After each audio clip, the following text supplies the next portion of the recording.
Madrugada fria do dia 28 de julho de 2022 e eu resolvi gravar um vídeo para dividir um pouco do meu conhecimento acerca da violência estética, que é uma violência que é tão presente na vida das mulheres, né? Um problema talvez de saúde pública internacional da mulher.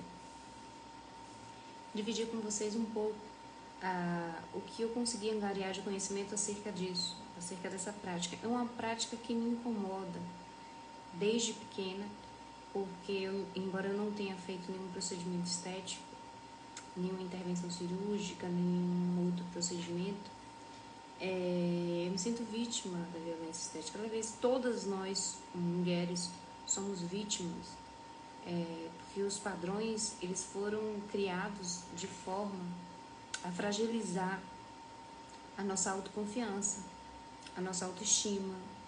E ainda que você não tenha feito algum procedimento estético, muito provavelmente algum familiar já fez, e que é o meu caso. E assim, durante as intervenções cirúrgicas, eu me senti muito fragilizada, preocupada, me senti premida e com muito medo de perder a familiar que foi submetida às intervenções, que vez por outra realizava. Então eram procedimentos cirúrgicos recorrentes, perigosos, que me deixavam extremamente abalada psicologicamente. Então, o primeiro aspecto, o que é violência estética? O que é violência estética?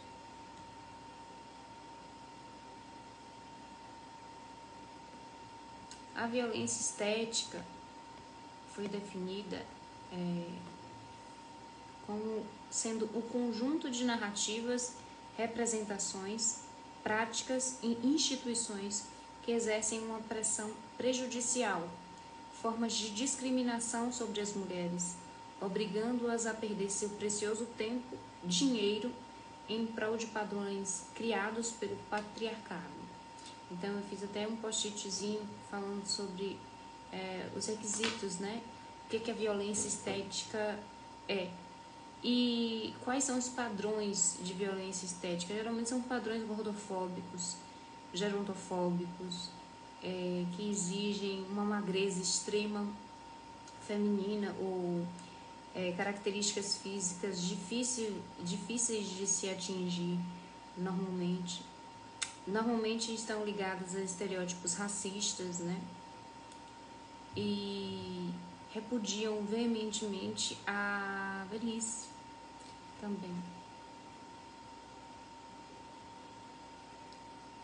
Eu queria trazer para vocês, inicialmente, até para aguçar a curiosidade de quem está assistindo, algumas informações interessantes.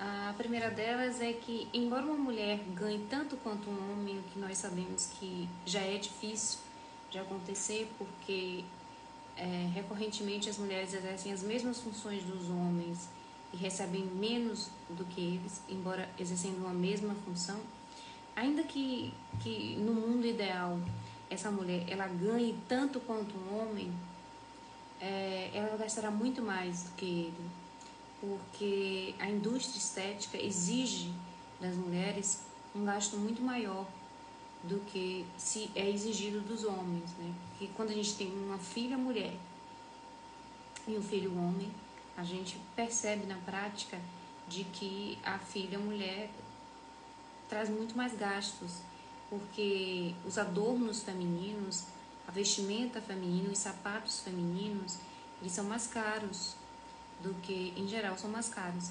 As mulheres gastam muito mais dinheiro com maquiagem, com cabelo, vão a salões, fazem unha, cabelo, se maquiam, né? Existe uma série de exigências sociais, que foram exigências culturais que foram estabelecidas, e nós talvez nunca tenhamos nos questionado acerca de como e o porquê de essas exigências serem efetivadas única e exclusivamente em face da mulher.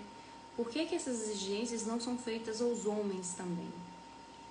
É um dos questionamentos que a gente já deve se fazer desde o início. Uma outra questão: se você for mulher, você tem 60% de chance a mais de ser pobre na velhice que um homem. Uma outra informação que eu reputo importantíssima: a mulher tem 33% a menos de horas de lazer que o homem. Por que uma mulher tem menos lazer que um homem, né? Vamos para analisar a nossa realidade social e verificar que muitas vezes as mulheres têm um trabalho remunerado, né, que a gente chama de remunerado, o trabalho doméstico, o cuidado dos filhos, e ainda aos finais de semana essas mulheres priorizam algumas ir aos salões de beleza para poder estarem arrumadas, entre aspas, para laborar durante a semana, enquanto os homens não têm necessariamente essa obrigação, né? Alguns cortam o cabelo, que é coisa rápida, e aí vão jogar bola, vão se satisfazer. Eles têm menos obrigações culturais com os filhos e as mulheres assumem mais responsabilidades domésticas, isso em geral. Uma outra informação: 45% das trabalhadoras norte-americanas assumem a única fonte de renda da casa para com os filhos. A gente sabe que 28% dessas mulheres não recebem nem sequer alimentos dos pais das crianças, né? Não recebem nada para manutenção dos filhos. Uma outra informação extremamente importante é que a Semana de Trabalho da Mulher Norte-Americana, e eu falo assim da Semana Norte-Americana porque eu tive acesso somente aos dados norte-americanos, porque eu li o livro de Naomi Wolf e aí ela faz o apanhado, né, um apanhado interessantíssimo de pesquisas e dados que se referem à realidade norte-americana, mas que facilmente podem ser utilizadas aqui no Brasil. A Semana do Trabalho da Mulher Norte-Americana tem 21 horas a mais do que a dos homens de trabalho. As mulheres trabalham mais por aquelas mesmas razões, trabalham em casa, as mulheres trabalham cuidando dos filhos, então o trabalho é muito, muito maior. E além disso, ainda tem as exigências estéticas, as mulheres têm que se depilar, os homens não têm que se depilar, e por aí já vai. A sexta informação útil é que 65% das mulheres se odeiam. A indústria visa atingir já as jovens, a indústria estética.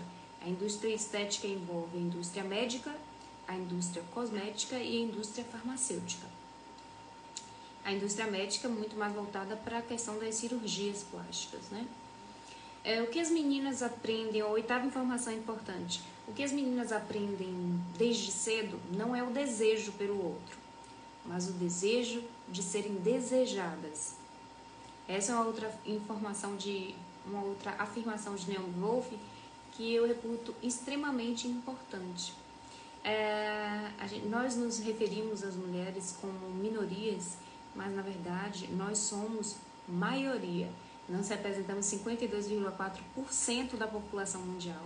Então, portanto, nós não somos minorias, apesar de sermos tratadas como minoria, nós somos a maioria. Então, a partir de agora, o que eu vou fazer é falar sobre o Zeitgeist, que significa dizer o espírito de cada época. E aí vocês veem duas imagens, que é a Vênus de Lipouge, e a outra imagem é de Vênus de Willendorf, que foi encontrada em Willendorf, no Canadá. A gente tem outras imagens também, daqui a pouco eu vou mostrar para você, da Vênus de Grimaldi. Essas são imagens, esculturas da era, referem-se a eras paleolíticas e eram utilizadas naquela época como uma espécie, especula-se, como uma espécie de amuleto da sorte. Veja que todas essas imagens, elas são referidas sem nenhum detalhamento nos rostos. Os rostos eram completamente ignorados das mulheres, ao passo que os seios eram fartos, a barriga farta, os quadris extremamente fartos. E pernas, veja que hoje já existem, ainda existem problemas nos partos. Imagina naquela época, né? 24 mil anos antes de Cristo. Nossa, 27 mil anos antes de Cristo, muito tempo antes. Essas características de fertilidade eram extremamente importantes. O que era valorizado pelos homens daquela época e o que era considerado belo era a questão e voltado mais para a questão da sexualidade, o que mais agradava as pessoas daquela época, eram características que demonstravam a possibilidade de essas mulheres poderem gestar. E uma curiosidade sobre essa Vênus de Willendorf é que essa escultura foi feita em um material que não existia naquela região, que certamente foi transportado, indicando que nas viagens e nas empreitadas os homens levavam essa escultura consigo, pois acreditavam muito provavelmente que ela era símbolo da felicidade, da fertilidade, voltado para coisas boas.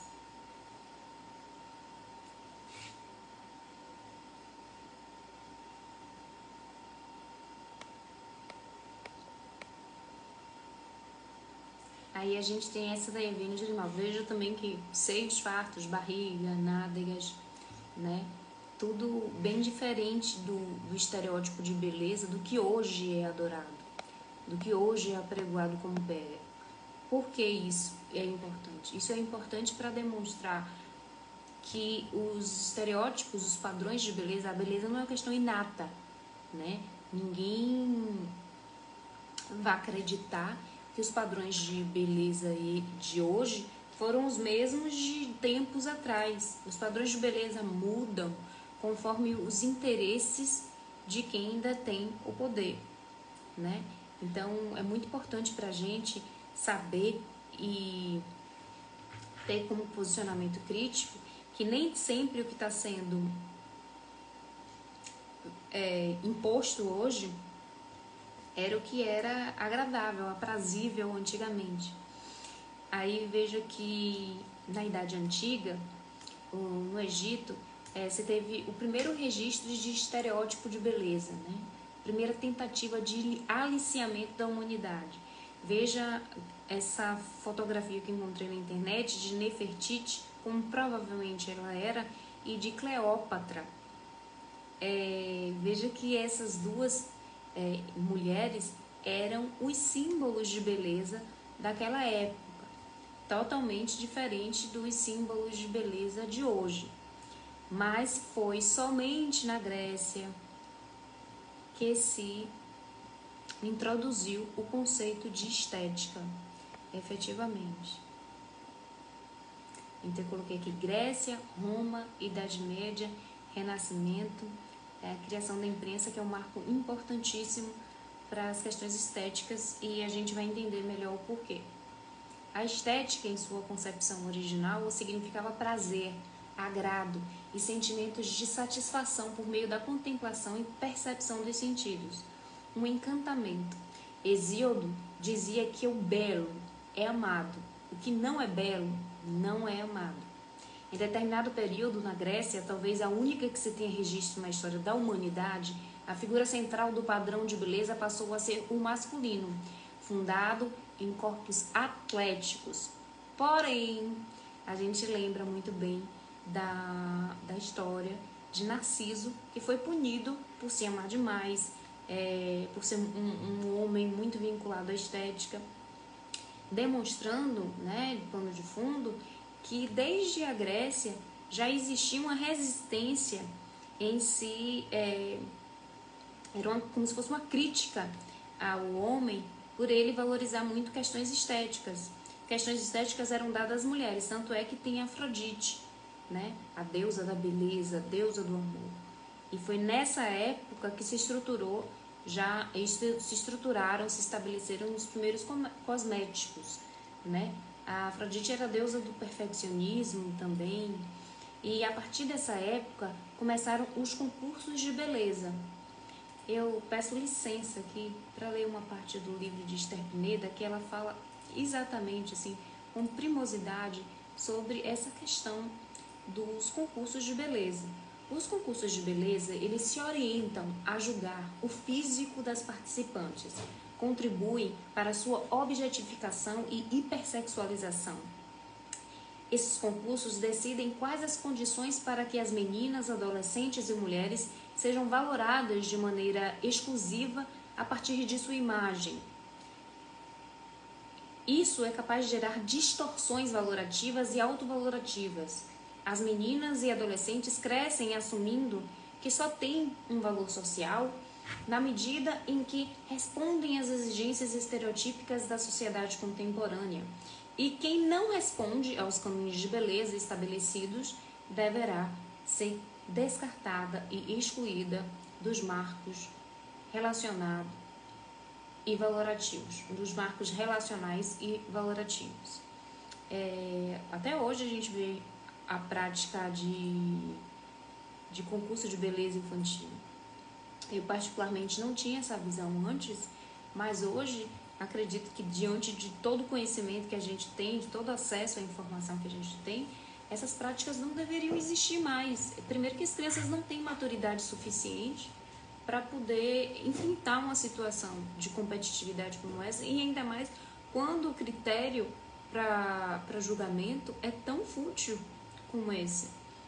Quem é belo, como alguém pode dizer quem é belo e quem não é belo? O que é belo e o que não é belo? É muito subjetivo de cada pessoa. E nós não estamos aqui para julgar questões subjetivas de cada um.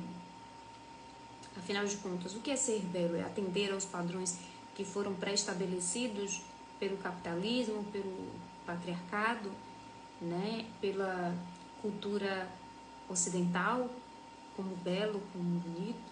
Todas essas questões são absurdas, né? Chegam a ser asquerosas mesmo. Então, em Roma, resgata-se o padrão de beleza feminino. Na Grécia ainda teve uma época que os homens eram reverenciados por seus corpos atléticos. Mas em Roma resgata-se o padrão de beleza feminino, que impera, evidentemente, sobre o masculino. Já na Idade Média, com a consolidação das religiões monoteístas e cristianismo, a beleza deixa de ser associada ao físico e passa a ser vinculada ao espírito. Era bonito, que era puro, angelical. Não se usava maquiagem como na Grécia, onde surge a ideia do amor à primeira vista. A ideia do amor à primeira vista surge na Idade Média. Inicia-se aqui um progressivo e explícito processo de feminização da beleza.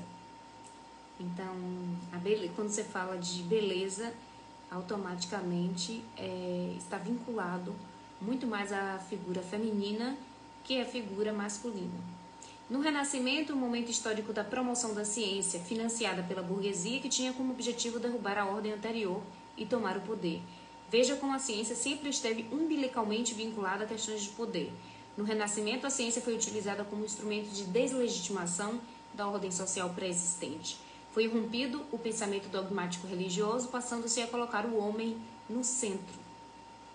Mas foi com a criação da imprensa no século XV, né, próximo aí ao início do capitalismo, que os estereótipos de beleza até então estabelecidos pelo patriarcado passaram a ser divulgados e impostos às mulheres. Naquela época, as mulheres, obviamente, ainda nem sequer imaginavam integrar a imprensa.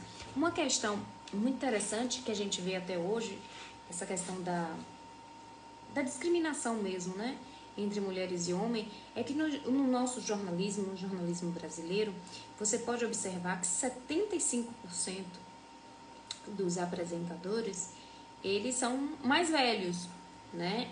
Mas as mulheres geralmente são novas, ou se têm mais de 40 anos, aparentam ter menos. E é uma evidência tão grande da disparidade entre os sexos feminino e masculino, demonstrando de forma inequívoca a situação de subjugação, o motivo pelo qual nós somos subjugadas veementemente.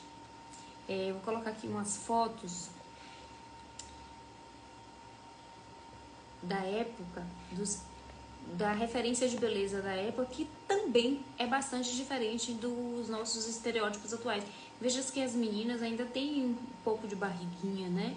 Naquela época. Eram chamadas ninfas. Esse primeiro quadro aí é La Fornerina, de Raffaello Sanzio, e Vênus em Amor.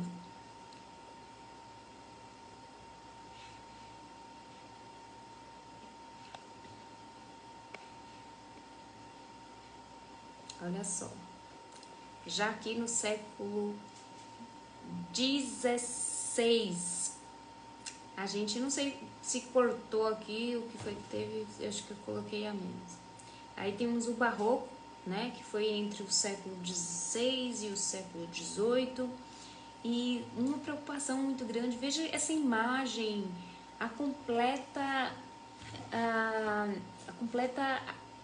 demonização da gordura mesmo. La Monstra Vestida, de Juan Carreño de Miranda, um quadro de 1680. A partir do século XVII, a beleza masculina desaparece e perde totalmente e definitivamente a sua importância no mundo social. É em proporção contrária, oposta ao corpo feminino, que ascende em importância. É preciso nós pontuarmos também que o capitalismo já existia aí, a essa época. A partir de então, com o auxílio da imprensa, se consolida um entendimento de que a beleza é atributo indivisível, inalienável e exequível à condição de mulher. Como as restrições religiosas caíram em declínio, a artificialidade a essa época do barroco, do período barroco, ela ganha uma exacerbação, a aparência de superficialidade, tudo que pudesse evidenciar posse, autonomia, posição social e abundância, tudo que fosse artificial era valorizado. Utilizavam muitos espartilhos nessa época. Durante o barroco se utilizava um pó com alto conteúdo de chumbo para cobrir as marcas da varíola, ocasionando diversos envenenamentos. As imposições de roupas apertadas causaram ondas de calor, desmaios em mulheres.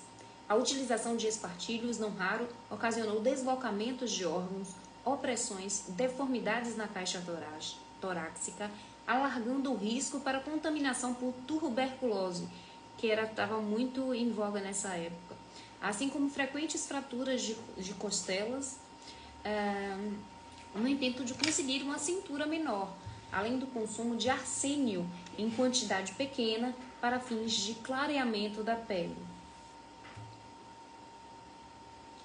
Na Revolução Francesa, com a Revolução Francesa, a gente tem, são essas fotos dos estereótipos de beleza da Revolução Francesa.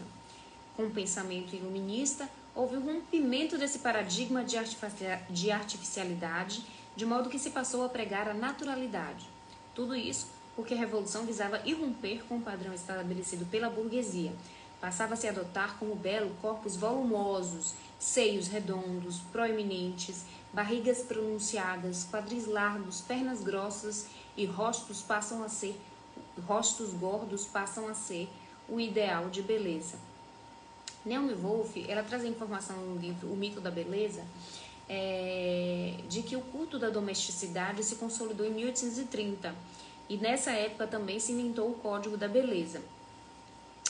A boa parte das informações que eu trago aqui foram retiradas dos livros Beias para Morrer, de Esther Pineda, e O Mito da Beleza, de Naomi Wolf. Beias para Morrer não existe tradução ainda, mas se você tiver a possibilidade de fazer a tradução aos poucos lendo, é um livro interessantíssimo que já está absolutamente popularizado na Europa. Muitas pessoas com esse conceito de violência estética na ponta da língua, muitas mulheres principalmente. Agora eu vou colocar aqui o do século XX.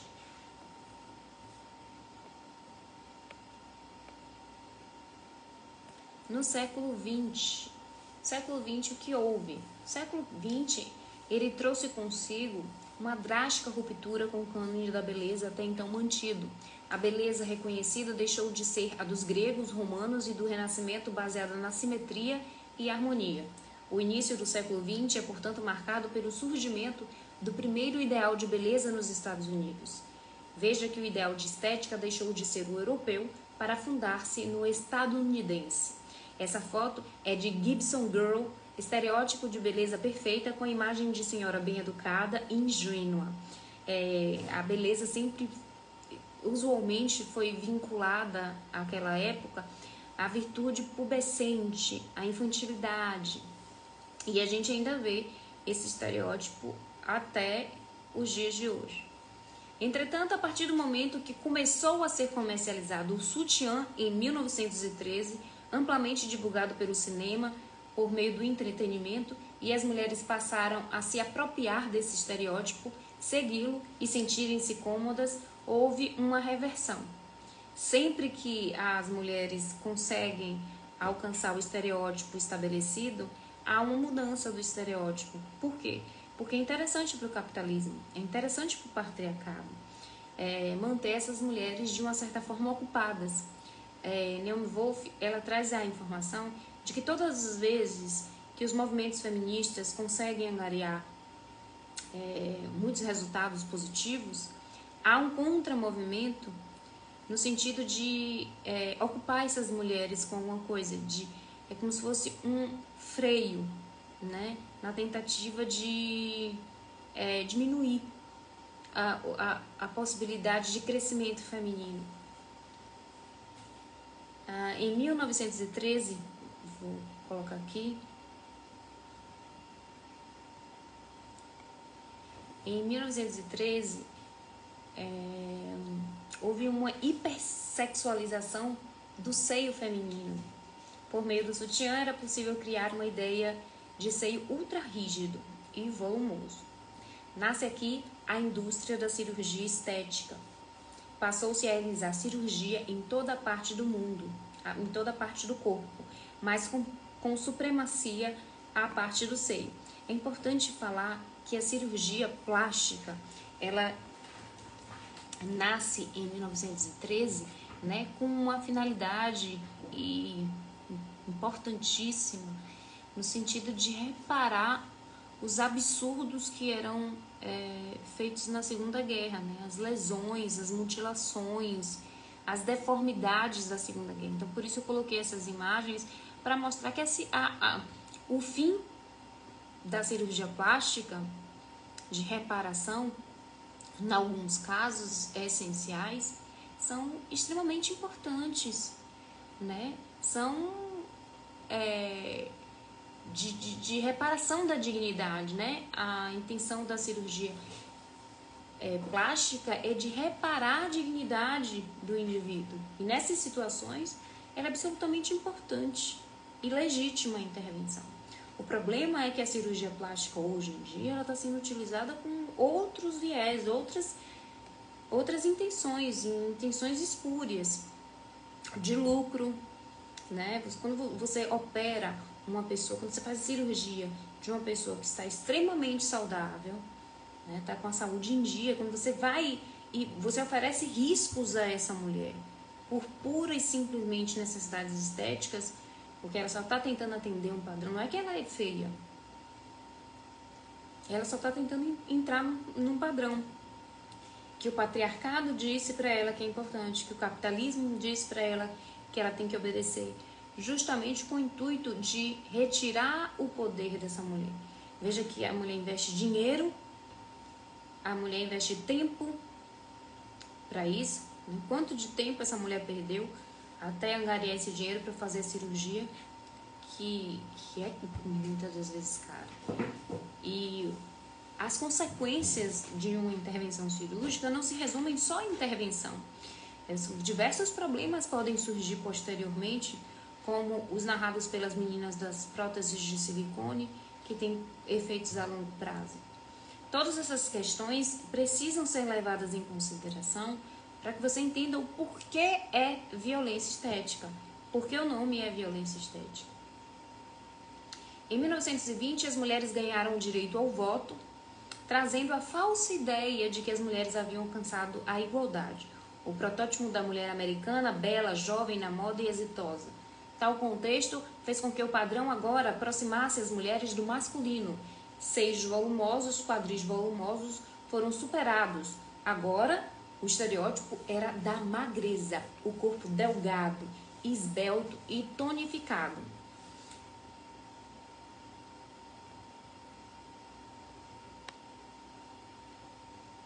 Olha só o estereótipo, eu te digo, o padrão de beleza. Só que com o final da Segunda Guerra Mundial, o estereótipo de beleza começou a se distanciar do masculino, né? Veja quantas mudanças. Inicia o estereótipo de beleza de Marilyn Monroe, considerado o maior ícone e símbolo sexual de toda a história. E aí a gente tem as pin-ups, que foram a antessala da construção de todo o império capaz de explorar até as últimas consequências a imagem e o corpo feminino. As pin-ups datam de 1940. Só que em 1960, evidentemente, as pin-ups perdem espaço. As pin-ups, coloquei uma foto aí das pin-ups. Foi em 1960 que elas perderam espaço. E aí, vamos ver qual foi o próximo estereótipo depois das pin-ups. Veio a Playboy. A Playboy, ela ganhou notoriedade efetiva em 1960, mas ela foi criada em 1953 por Hugh Hefner. Ele fundou em 1953, mas só ganhou fama e notoriedade em 1960 e tornou-se referência, infelizmente, do padrão hipersexualizado de mulheres seminuas em posições sugestivas que se consolidou no estereótipo do coelhinho das playboys, mulheres curvilíneas, exuberantes, cuja imagem e poses evocam muito as pin-ups da última década. Nessa época, a gente pode falar também que criou-se a mística, né, da comissária de bordo sensual, da secretária sensual e da enfermeira, que essas profissões lutam tanto ainda hoje, né, para poder se desvincular dessa imagem que foi criada desde 1960. E somente há 10 anos atrás que as comissárias de bordo conseguiram mudar o fardamento. Recentemente na Austrália, em algum país, recentemente, no ano passado, que conseguiram mudar o fardamento. Aqui no Brasil, a gente já há uns 10 anos, mais ou menos, a gente já conseguiu reverter essa situação. Por que eu falo isso? Porque normalmente o fardamento da comissária de bordo é diferente do homem. Elas têm que usar saias, enfim. E aí já existe essa fama aí, que foi criada em 1960, o que dificulta ainda mais a vida das mulheres, que são usualmente assediadas, né, durante os trabalhos.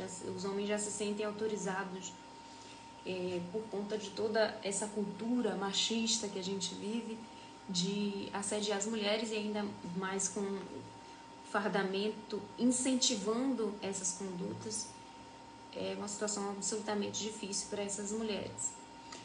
Em 1960 ainda, ao lado desse estereótipo, convive com ele o estilo das flappers, que são as melindrosas, mulheres com estilo andrógeno. Em 1960, houve a popularização dos implantes mamários de silicone e a popularização dos concursos de beleza, pelas mesmas razões que foram ditas anteriormente, extremamente deletérios para as mulheres. Em 1960, houve a popularização do silicone. Mas eu queria abrir um parêntese aqui para falar sobre os perigos dos implantes mamários de silicone. Segundo Jorge Dias, no ano de 1992, a FDA, Food and Drug Administration, proibiu implantes sob a suspeita de fragilidade, permeabilidade e carcinogênese e associação com doenças autoimunes sistêmicas. Em 1999, o Instituto Médico Legal da Academia Nacional Americana de Ciências e o Instituto Nacional de Artrite e Doenças de Pele e Músculo Esquelética reconheceram em um relatório que implantes mamários representam, de fato, riscos para as mulheres. Jorge Dias, em seu ensaio Implantes Mamários, Estado da Matéria, reúne alguns dos resultados das investigações de Young, 2008, FDA, 1997 e 2010, e Gary, 2015, em que é reconhecida a existência de associação entre linfoma anaplásico de grandes células e implantes mamários. Em 2019, os alarmes soaram de novo. A farmacêutica Allegra teve de retirar do mercado os implantes texturizados do tipo BioCell, por estarem vinculados intimamente a um tipo de câncer no sistema imunológico. Foram contabilizados 33 casos de morte no mundo, fora os subnotificados, né? A década de 1960 está marcada por intensas reações femininas, exigindo do patriarcado igual intensificação para oprimir essas mulheres. Em 1971, a Playboy trouxe a primeira modelo negra para sua capa, Darlene Stair. Esse suposto triunfo das mulheres negras não significava, entretanto, vitória. Era apenas um novo grupo de exploração mais acentuado pela indústria da beleza patriarcal e racista. Neste mesmo ano, uma mulher foi condenada a perder 1,5 kg por semana sob pena de ser presa. Em 1980, houve o auge da AIDS. Então, os estereótipos de beleza ascenderam em importância porque os homens só colocariam a vida deles em risco se as mulheres atendessem efetivamente ao padrão de beleza estipulado pela época, né? E em 1980 a gente tem os estereótipos, intensificação das cirurgias mamárias, a gente tem os estereótipos da idade de mulheres extremamente magras, como Gisele Bündchen, Naomi Campbell. Em 2000 já se inicia a era da anorexia mesmo, tamanha exigência das mulheres. A gente tem notícia de modelos anorexas e outras que chegaram a falecer mesmo. Em 2010 já mudou esse estereótipo. A exigência já era pela artificialidade. Mas antes disso eu vou colocar aqui uma foto das modelos com problemas evidentes, né? Inclusive uma delas faleceu. Em 2006, as fotos da modelo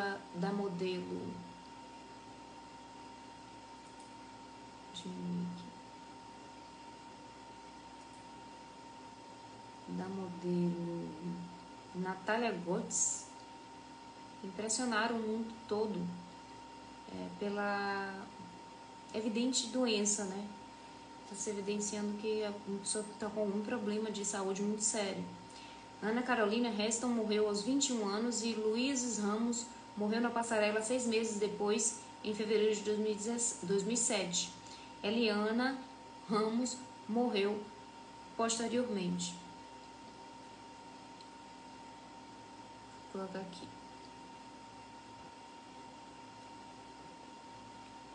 A foto.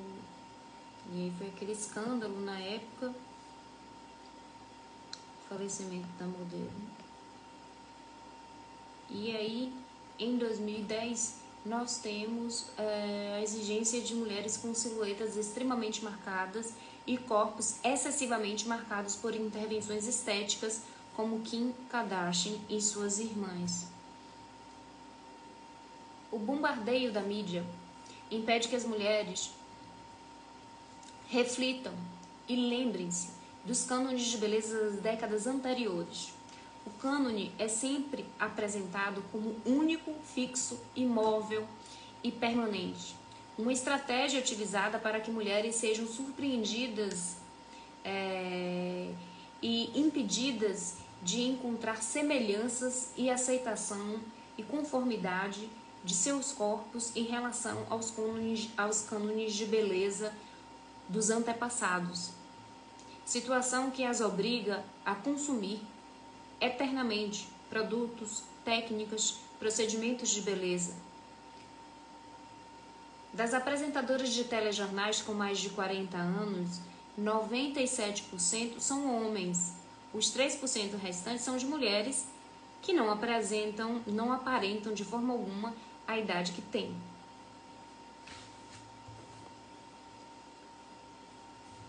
Uma outra questão levantada por Naomi Wolf é que a sexualidade da mulher ocidental pode estar tão ameaçada pelo mito da beleza, que ela chama de mito da beleza, né, esse padrão estético, que mesmo as mulheres ocidentais circuncidadas têm mais prazer do que as ocidentais não circuncidadas, evidentemente.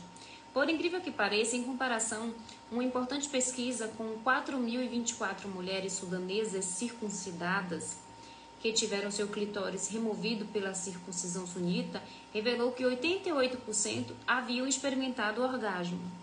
E nós, aqui no Ocidente, ainda temos muitos problemas, muitos relatos de mulheres com problemas para conseguir chegar ao orgasmo. Os cânones são criados por homens, pois são eles os detentores de poder político, econômico, religioso, acadêmico, médico, midiático. São eles homens que dizem quem são belas e o que devem fazer para serem belas. As mulheres têm de se manter bonitas para atender ao imaginário do patriarcado. A indústria pornográfica, ela faz uma verdadeira alienação para que os padrões que ela estabelece sejam os atendidos, né? É para causar insatisfação sexual do casal mesmo. Essa exigência exige necessariamente e essencialmente mais recursos econômicos para o seu financiamento, bem como a disponibilidade de tempo de lazer para sua realização e aplicação. Portanto, a beleza por séculos, reservada e estreitamente determinada pela classe social das mulheres, como ainda é. Os ideais de beleza americanos são divulgados de forma massificada pela mídia, redes sociais e a própria globalização permite isso. Ocorre que, diferentemente do que ocorria anteriormente, os padrões estadunidenses são usualmente modificados, em menos de uma década já estão ultrapassados, obrigando as mulheres a estarem constantemente gastando mais e mais dinheiro, tal como ocorre com o fenômeno da obsolescência programada, quando a indústria já produz o produto com data aprazada para que apresente defeito. Torna-se inútil e precisa ser trocado por outro modelo mais novo. Esse processo visa a constante venda. Essas indústrias multimilionárias têm tornado as mulheres objeto de consumo e sujeitos de consumo. Os homens, ao revés, são apenas consumidores, preponderantemente da beleza feminina. Vou colocar aqui uma outra imagem para poder demonstrar o que acontece. A indústria de produtos de beleza, ela é formada por homens, que financia as revistas, as redes sociais, os influenciadores, a mídia, a TV, que por sua vez é a que aliena mulheres a se sentirem humilhadas, desqualificadas, complexos, autoaversão, insegurança, medos, insatisfação e desconforto com seus próprios corpos.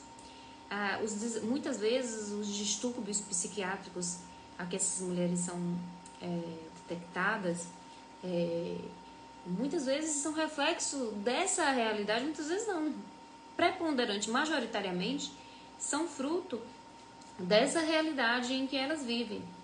E essas mulheres humilhadas, elas dão o seu dinheiro, o seu pouco dinheiro, para a indústria produtora de beleza. Então, a indústria financia as revistas alienam as mulheres entregam os seus dinheiros para a indústria. Um dado importante é que as indústrias das dietas geram 33 milhões de dólares por ano. A indústria dos cosméticos, 20 bilhões de dólares. A indústria da cirurgia estética, 300 milhões de dólares. E a indústria pornográfica, 7 milhões de dólares por ano. Todas essas indústrias são financiadas pela ansiedade dessas mulheres.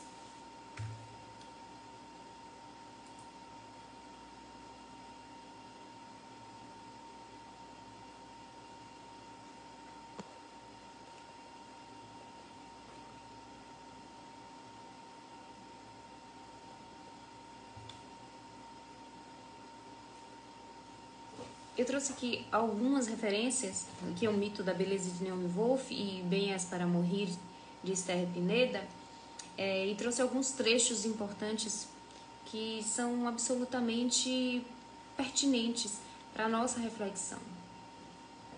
A indústria estética ela é composta pela indústria farmacêutica, pela médica e pela cosmética, e foi incorporada à engrenagem produtiva da McDonaldização, que significa dizer ênfase na quantidade em vez da qualidade. Agora, qualquer pessoa dotada minimamente de uma remuneração regular consegue efetivar procedimentos, muitas vezes sem necessidade de pós-cirúrgico. Você entra e sai no mesmo dia, você faz, não precisa de pós-operatório, né? As harmonizações faciais também são realizadas a cada esquina por profissionais não médicos, né? Que são os biomédicos, os fisioterapeutas, os odontologistas. São profissionais que não são médicos, mas já realizam intervenções nesse sentido. E há uma discussão se esses profissionais poderiam realizar essas intervenções e se esses profissionais não poderiam realizar intervenções, uma vez que a vida, qualquer complicação, esses profissionais estariam em condições de intervir. Esse é um dos questionamentos, né, que a gente deve se fazer. E aí vem as vítimas dos anticoncepcionais, pela ausência de informação, que são mulheres, né? As vítimas do Dilmirena, que é um perfil que eu faço até a gestão lá no Instagram, vítimas da bioplastia, vítimas da bichectomia, vítimas da harmonização facial e uma série de vítimas que estão sendo feitas e que são preponderantemente compostas de mulheres. Essa McDonaldização da cirurgia estética tem democratizado, ou seja, feito com que a classe menos abastada possa ter acesso, mas essa diminuição dos valores dos procedimentos tem algo por detrás que nos preocupa.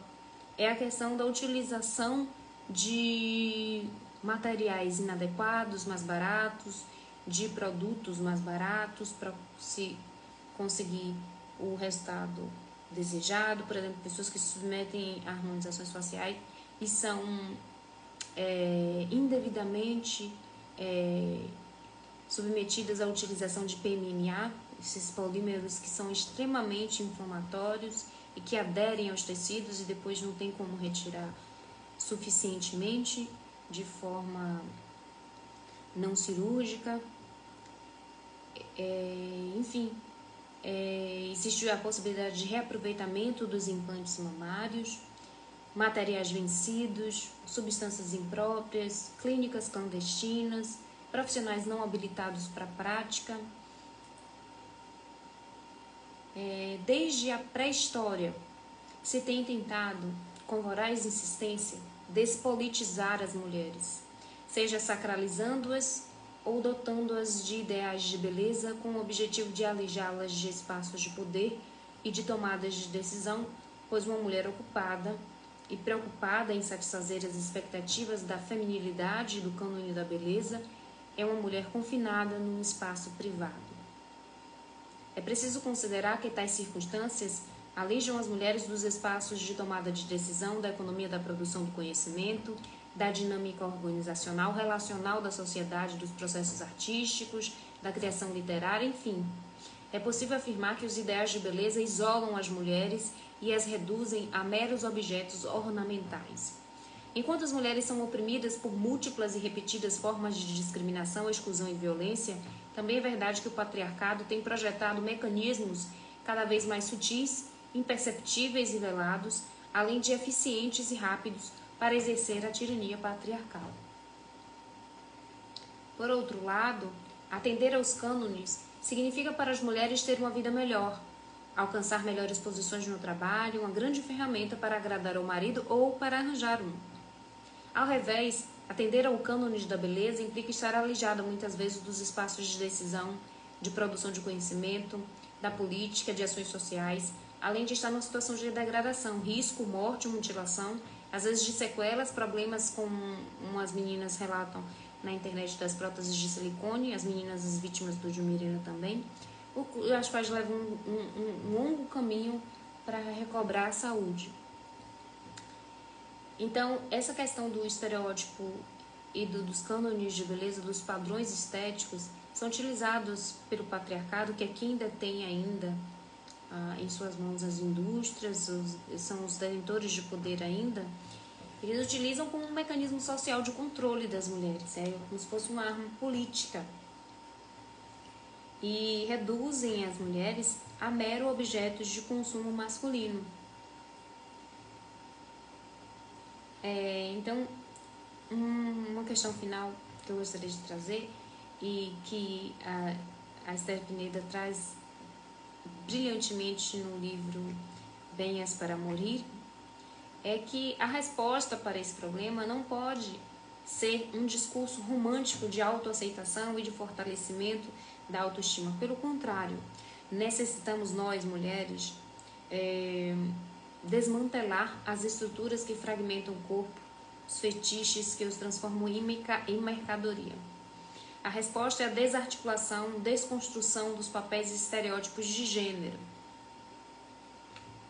do cânone da beleza e, claro, da indústria que lucra com esses complexos que são implantados nas cabeças das mulheres.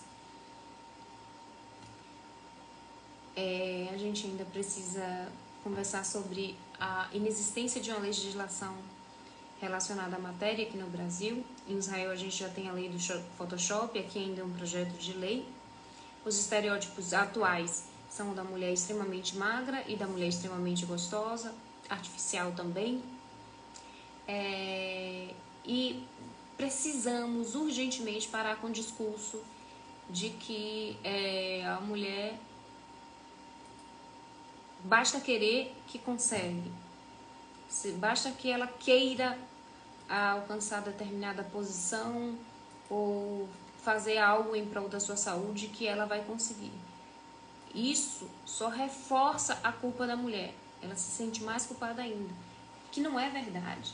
Dizer assim, o seu bem-estar só depende de você. A sua saúde só depende de você.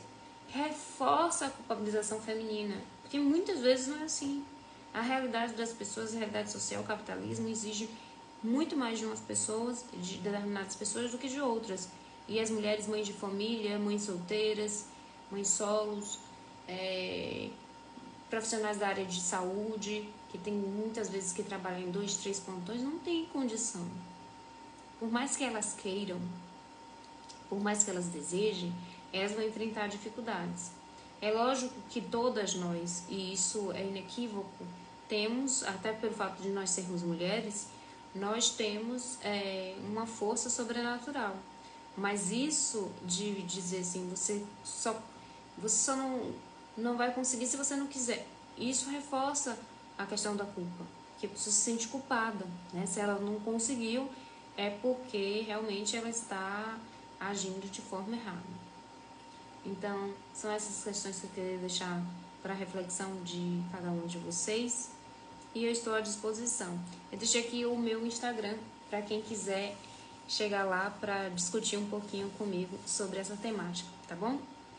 Valeu!